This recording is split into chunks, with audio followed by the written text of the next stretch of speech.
Alright, just wanted to make a quick video about draft. Let's hope it's quick.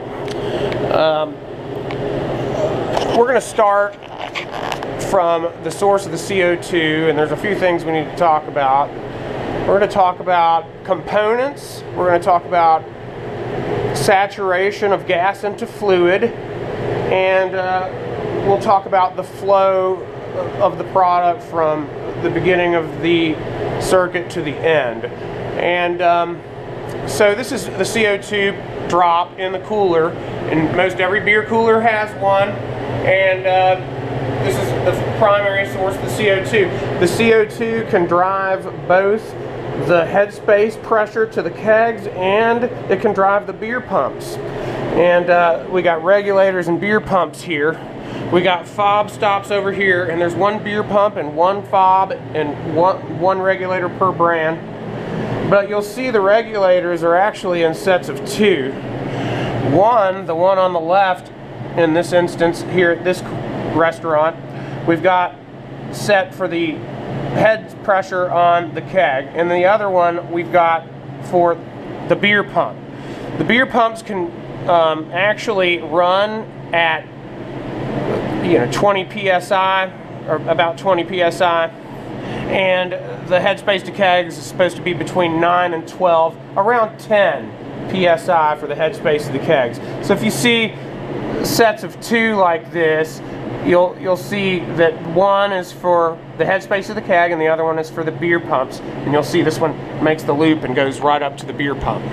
All right, and so let's talk about the purpose of some of these components. So we got CO2 going down, and it's going out from the regulator into a keg, into the inlet. So this is the gas side of the coupler, and this is the fluid side of the coupler. The keg coupler, there's many different types, but we use Sankey keg couplers. They're the most traditional used in the United States. Alright, so the purpose of some of these components, we've got gas moving into the regulator pushing product, the couplers having product being pushed out of it up to the beer pump, and then the beer pump sends the product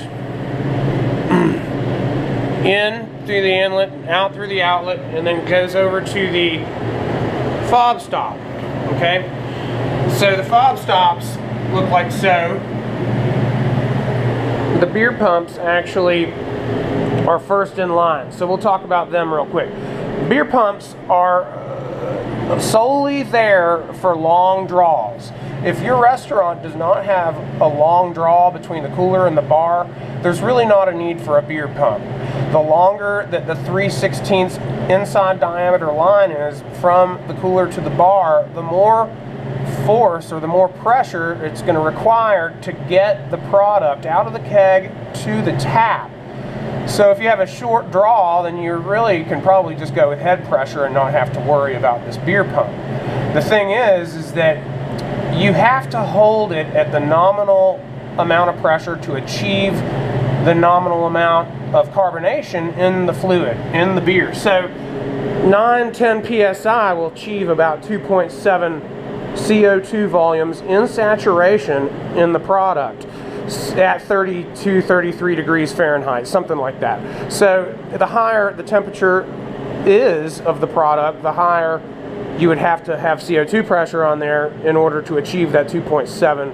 So we hold all of our beer coolers at about 33 to 34 degrees. So we're looking for about 10 psi, 12 at the most, to hold this stuff where to prevent foam.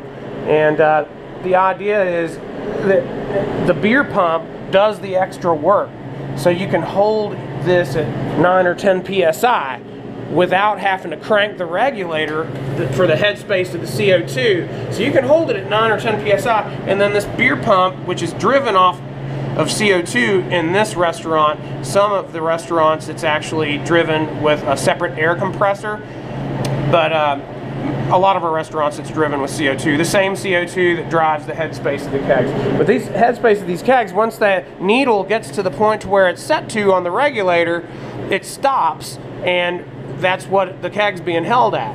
So the beer pump will prevent it from becoming overcarbonated by, you know, actually pushing the product to the faucet at the proper rate or rate. The fob stops. Fob stops can be a little bit of a mystery to a lot of people. The fob stop exists only to keep fluid in the line after the keg blows. And the reason for that is so that the bartender can go back to the bar after switching the keg out, and they have their customer sitting in front of them, and they can immediately draw a beer off the faucet. And if there was no fob stop, the whole line would fill full of gas, and at that point the bartender would have to wait a couple minutes to bleed all the gas out of the line at the bar in order to be able to serve up a beer for their customer. So the idea with the fob stop is you've got the inlet and you've got the outlet, and there's a float inside this guy. So if you look at the fob stop bare bones without it being in line, you can see that that float, it moves, and there's a gasket right there at the bottom of the actual fob float. That gasket hugs up against the bottom seal when there's no fluid inside of the chamber. And when it does that, it doesn't allow anything to move out of the outlet. So it keeps the line packed with fluid. And there's a certain failure rate for these, even if they're brand new. Even if you just hook one up for the first time, they don't always work. But there is a fail-safe measure to these, and it is the lower switch is a bypass. But say you do blow a keg, and when you switch from keg to keg, you undo the coupler, and then you bring it up off the keg and hook it onto a new keg, and then you go into the new keg and pull the handle out and push it back in.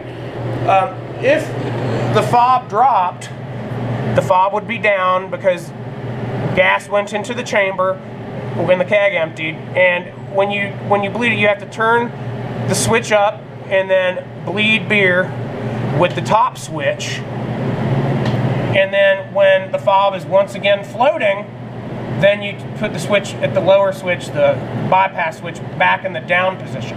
Now, if you have a faulty fob and you're running back and forth from the bar to the cooler constantly, the best thing to do, the only thing that is recommendable, is to bypass the fob. So what the bypass does essentially is it's as though the fob is not even there. So it just pretty much, the outlet might as well be hooked up to the inlet. These two hoses might as well be hooked up to each other in the situation where, you know, you bypass the fob. This is the normal position. The fobs are very frequently kind of finicky, and a lot of people have been bypassing them, but that's the purpose of the fob stop. Now, all these things on the beer pump or this dispense switch, this is all for draft line cleaning and not really something that you'll ever have to worry about as an application. We need to talk about chillers, but also this keg coupler. Let's talk about keg couplers for a second. This keg coupler right here has two different check valves in it. It's got one for the gas side and one for the fluid side. So let's look at this guy. We got the fluid side right here. You look down in there, there's a little ball, and you can see it if you tilt it upside down. But that little ball keeps fluid from moving back into the keg. So there's also a check valve here, and it's a rubber piece, and this is on the gas side. You can see gas in, and it prevents anything from moving backwards also. But one way or another, nothing can move backwards through a regulator. Gas can only move forward through a regulator, never backwards. So same situation with these check valves. Now, with the check valves out, you can do things like use a coupler as a keg filler, and that's what we do at our breweries. And you can actually go in the out and out the in, and that's how we fill kegs. But when you're doing draft, you need these check valves inside, otherwise it'll, you know, foam out and it'll agitate your line. So you know, these check valves for both the gas and the fluid side are important. And regulators, the way that regulators behave is that you can only go up to pressure. This is the gauge, this is the regulator with the diaphragm and the spring inside of it, and those are replaceable. And this is the set screw. It's righty-tighty is more pressure, lefty-loosey drops pressure. You don't ever want to drop to pressure.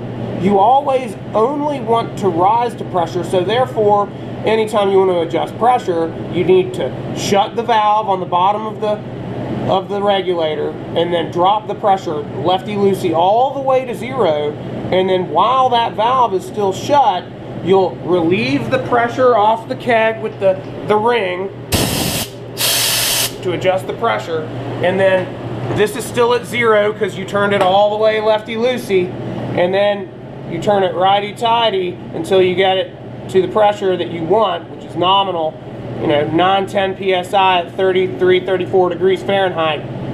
And once you get it to that pressure, tap the gauge a little bit, and once you see that it's settled out, you can then open the valve on the bottom of the regulator, and the keg will eventually level out at that pressure.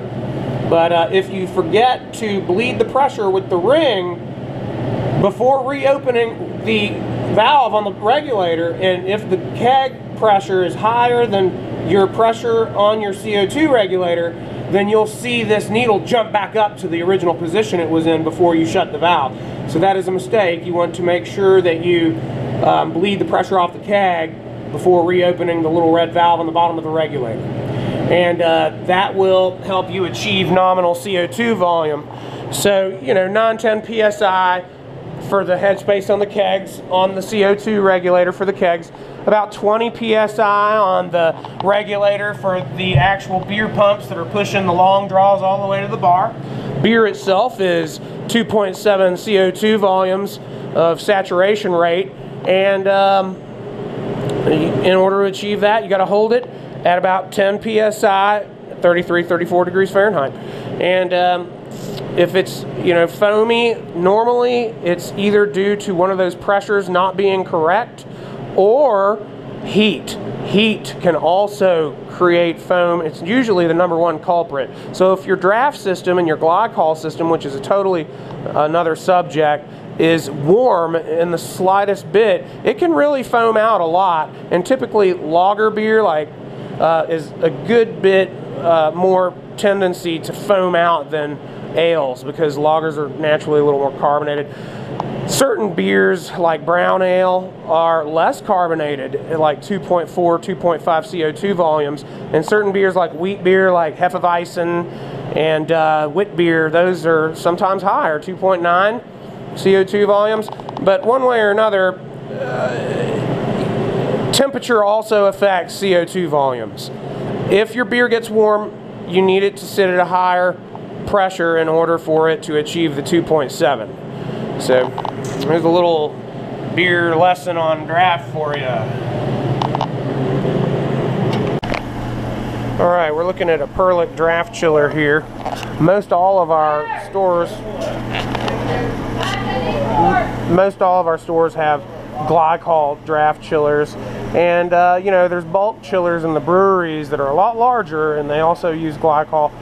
These are to keep the lines all the way from the cooler to the bar tower cold, and there's 2 pumps and there's a reservoir which is inside this casing, and the glycol is kept cold by some type of freon. Different chillers use different type of freon. And then you've got 2 switches for pumps, and then 1 switch for the actual condenser, the compressor.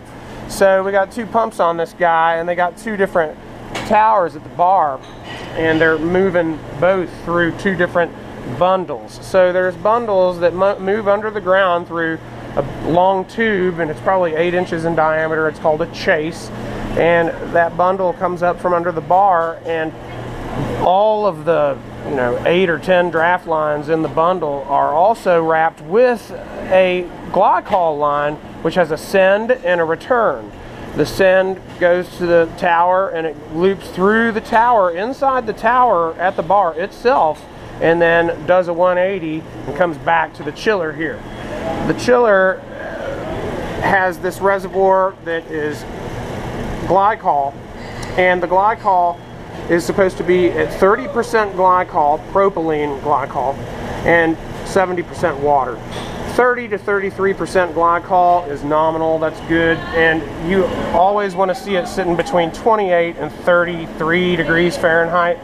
If it's lower than 28 degrees Fahrenheit, if you get down to 26 or 27, it could freeze the lighter beers like all the lager beer, and you don't want to freeze beers. You want it to actually maintain, but you don't want foam, so you don't want it to get too hot. The pumps normally on the Perlick units are either a 1/2 horsepower or 2/3 horsepower, and if the glycol inside the unit happens to become too dilute, because over time it will become too dilute due to the copper coil that is immersed in the reservoir but not completely submerged, sweating in the areas where it's not submerged and dripping down into the reservoir. So in other words, the Freon keeps this cold, and there's a few things that could be happening if your glycol gets warm. One is the Freon is not charged completely, and say it holds 6 ounces of Freon, and over time it gets down to where it only contains 3 or 4 ounces. You're gonna have to get somebody to come out and charge up the Freon. But the other things that could possibly be wrong is if the glycol has become too dilute due to the coil sweating, then you have to remove a little bit of glycol and then top it up with 100% glycol. So you would typically remove like 25% of what is in the reservoir and then top that up with really dense glycol. The other things about this reservoir that might be notable are that if the glycol by chance happens to be mixed too thick, you could burn up one of these pumps, because the viscosity of the glycol itself, these pumps can only handle so much viscosity.